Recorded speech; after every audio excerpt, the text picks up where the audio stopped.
আমি একটু বেরোচ্ছি, চাবিটা দিয়ে গেলাম। বাইকে দিয়ে কটা পয়সা করে রাখবে। তুমি কোথায় যাচ্ছ? Beauty parlour. Beauty parlour? হ্যাঁ, আমাকে আজকে একটা পার্টি অ্যাটেন্ড করতে হবে। বিউটি পার্লার গিয়ে বন্ধু বান্ধবদের নিয়ে সোজা পার্টিতে চলে যাব। ওকে? রাতে রান্নার কি হবে? আমি ডিনার করে আসবো। তোমার কথা নয়, আমি আমাদের কথা বলছি। That's your problem daddy. তাছাড়া এবারে বড় রান্নাঘরে ঢুকবে কেন?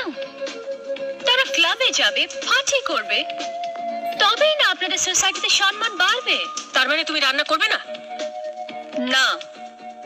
সে কি রে, রান্না না করলে এতগুলো লোক খাবে কি? মা, সারা রাত আমরা না খেয়ে থাকবো নাকি? খুব অসুবিধে হবে না? নিশ্চয়ই। তুমি পার্টিতে নেচে বেড়াবে আর আমরা রান্না করবো। সে কি, এ আপনি কি বলছেন? আমাদের বাড়ির একটা প্রেস্টিজ আছে। আপনি বাবুর্চির কাজ করলে আমি সোসাইটিতে মুখ দেখাবো কি করে? শিবানী, একটা কাজ করুন না, এই বাড়িতে দুজন বাড়তি লোক আছে, রান্নার দায়িত্বটা তাদের দিয়ে দিন না। হ্যাঁ, সে কি, আমরা রান্না করব? কেউ বসে বসে খেলে আমার খুব খারাপ লাগে। তাছাড়া বড়লোক মেয়ের বাড়িতে না হয় দুদিন রাঁধুনির কাজ করলে। বাই মামি, বাই ড্যাড। চা